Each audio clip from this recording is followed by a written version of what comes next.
Mr. President, I want to spend a few minutes here on the Senate floor discussing the debt ceiling agreement reached between the Republican majority in the House and the Biden White House, the Fiscal Responsibility Act, the bill that presumably we will be further debating, perhaps amending, and voting on yet today or tomorrow. I fully recognize that governing in a divided government is a challenging amount of work. The American people have given us that circumstance. This circumstance requires negotiation, finding common ground. Otherwise, we can do nothing. Unfortunately, President Biden, for way too long, he refused to negotiate with House Republicans, refused for months to negotiate with House Republicans, I suppose in an effort to intimidate Republicans and pass an unaltered debt ceiling increase.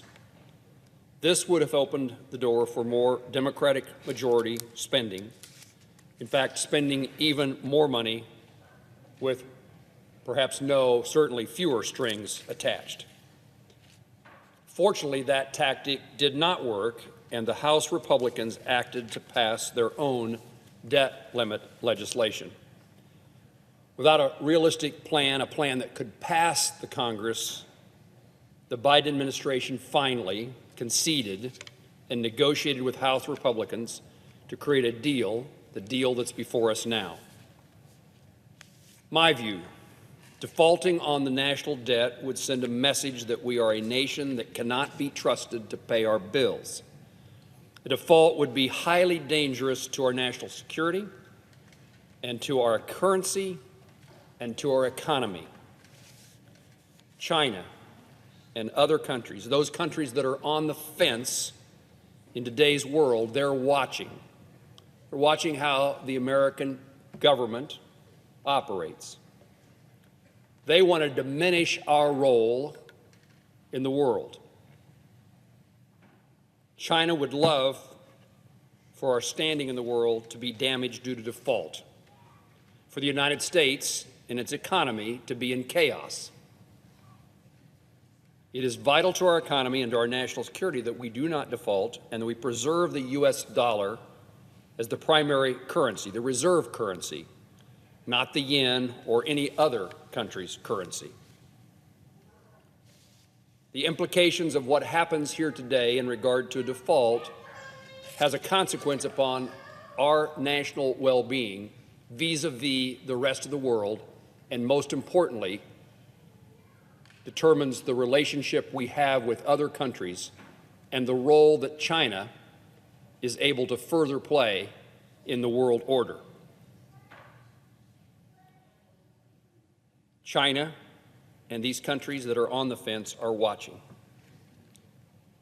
It's time, it's vital to our economy and national security that we do not default and that we preserve that dollar. The Fiscal Responsibility Act isn't the legislation that I personally would introduce. It does not sufficiently cap long-term discretionary spending. It continues to tie our defense budget to spending less than the rate of inflation. And it fails to address reforms needed to mandatory programs.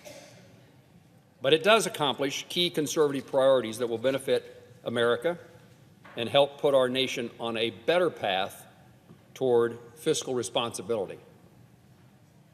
Reckless spending, in addition to the debt ceiling issue, reckless spending can be also the demise of our country's well-being.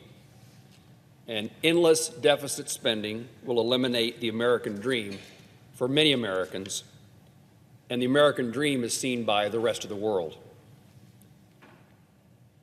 As a fiscal conservative, the federal government must spend less, must grow its spending less rapidly, must set limits on our appetite, and must stop wasteful spending. Our nation has had a spending problem for the last several decades, probably even longer than that. It used to be that everyone understood that deficit spending was a damaging thing to the economy. Franklin Delano Roosevelt, perhaps the first progressive president, understood that the World War II had to be paid for. It was a given that we paid our bills with nearly current revenue. It seems over time that many, particularly in my view, in the Democratic Party, decided that deficit spending was not that much of a problem. And I worry that too often Republicans want to look the other way as well. We accelerated that spending during COVID.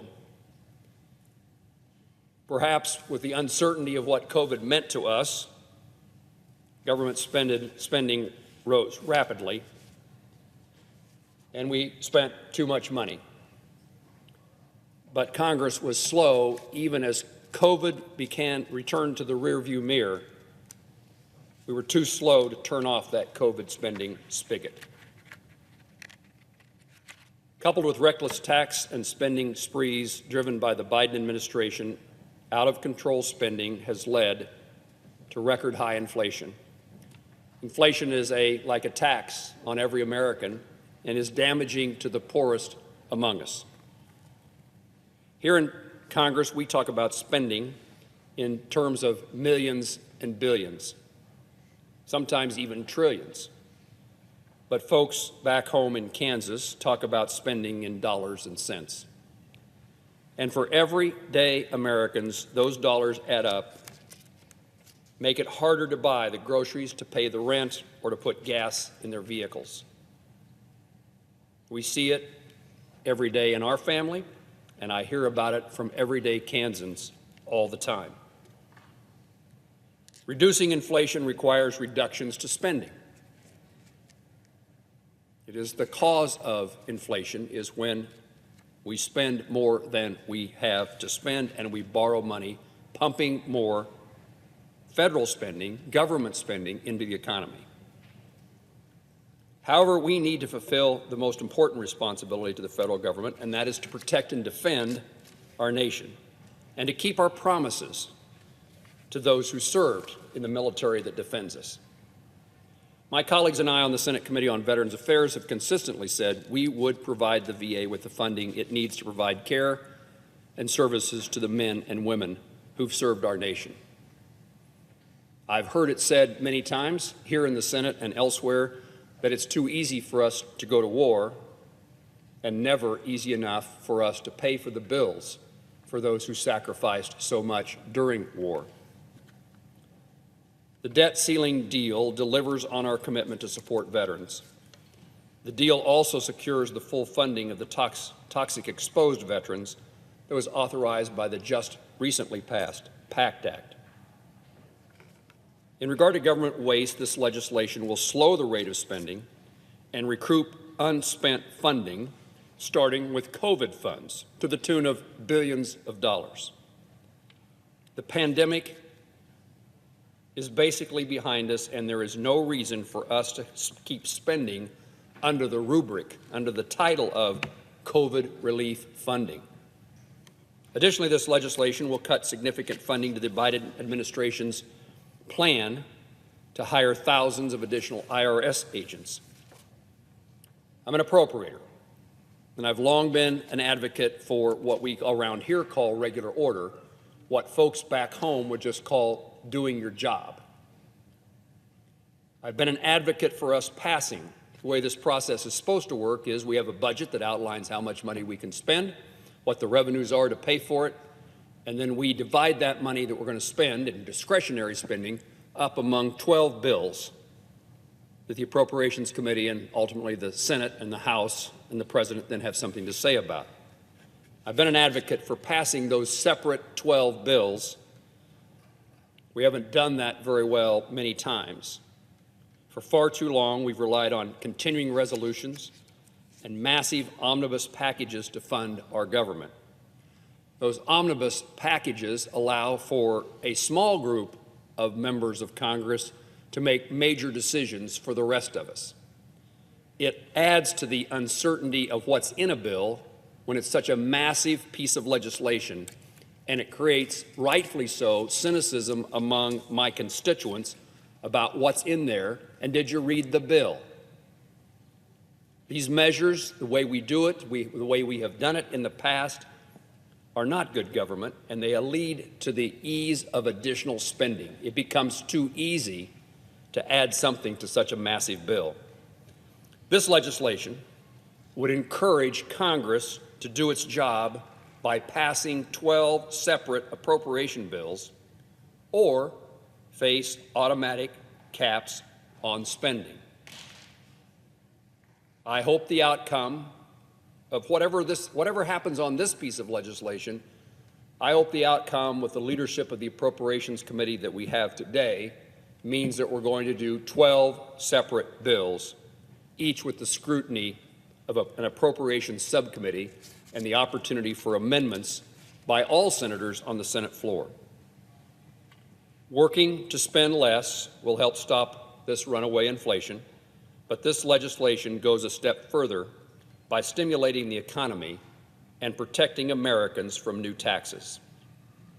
Unleashing American energy is a key to reducing energy prices, stimulating our economy, and strengthening our national security. The permitting reforms included in this bill will help get energy projects approved more quickly rather than being bogged down in a set of bureaucratic regulations. Things that should take months or a few years hopefully will be the case and not take years or decades. Raising the debt limit is not something I or any of my colleagues should take lightly. Why have a debt ceiling if it's just automatically increased every time it's met? Don't we wish that would work in our credit card bills that we receive? We have a limit on what we can spend because sometimes people and always government needs to be told no. We are seeing firsthand the consequence for spending outside our means, and there will continue to be more consequences. But no deal is not a solution either. This is really the clash of a bad outcome of a default and the bad outcome of more spending, more inflation, and a greater challenge to our country and its economy. No deal is not a solution. It doesn't, and defaulting, I can't see any way that that is helpful to Kansans or Americans. The American people elected a divided government. It's what we work in every day here. Democrats hold the White House and the Senate. The House Republicans deserve credit for negotiating a deal with a reluctant president and passing an agreement with reasonable caps on federal spending. This bill represents progress and is that proverbial step in the right direction. We cannot continue to borrow money we don't have and saddle future generations with the consequences. The debate cannot end here, however, with this vote. However, the outcome of this legislation, Congress, we should never have to wait for a crisis, an economic crisis, the debt ceiling, to take fiscally responsible measures. It should be part of a way of life here.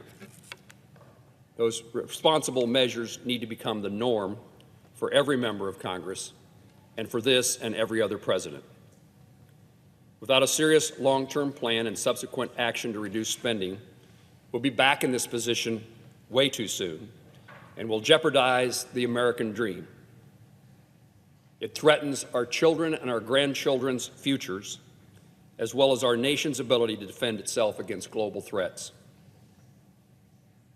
I always tell myself that my responsibility as a citizen of this country, not as a senator necessarily, but just as a citizen, is to do what we can do to make sure that the American dream is alive and well, the liberties and freedoms that we enjoy as Americans through the sacrifice and service of many and the wisdom of the Founding Fathers and the Constitution of the United States. Our job is to make certain those liberties and freedoms are protected for people we'll never meet, and that the American dream is alive and well for people today and their children and grandchildren. America still stands as a beacon for others around the world, and there are others who in other countries who are trying to live the American dream. They're envious of what we have. But it's fragile and it can go away.